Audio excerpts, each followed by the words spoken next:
You know, sometimes people talk to me and they describe it as a novel about slavery, and I'm quickly to say I don't really think of the Book of Negroes as a novel about slavery. It's a story about a woman's resilience. It's a story about a woman's refusal.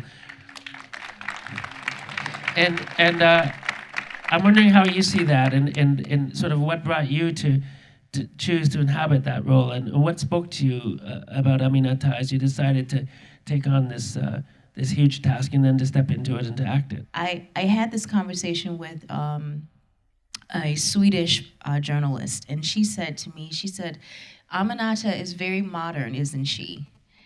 And I said, exactly, because I've been trying to, even now, I've been trying to put my finger on what it is about Aminata that stood out to me.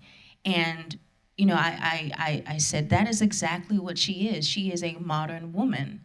And if you look at her character in terms of how she compares with other literary heroines of that time, say, for instance, Anna Karenina or Madame Bovary, what Aminata says, she says to Shakura at some point in the series, she says, I married the man I loved.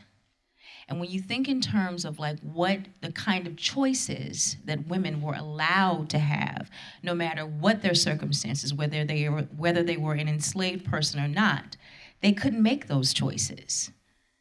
They were not allowed to make choices, period. But Aminata, despite being an enslaved woman, chose the man she loved. In those circumstances, you are a breeder. You are creating other workers for your for your owner. But she says very clearly, I chose the man I loved. This woman defined her own life, not her circumstances. She defined her own life.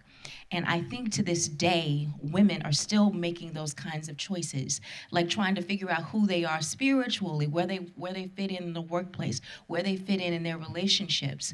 And I think that Aminata is a 21st century heroine for women to this day. She's a feminist. She was a feminist before there was a word for feminism.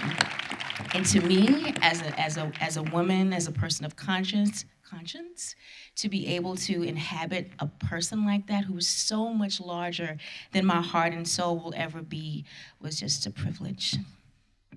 Thank you.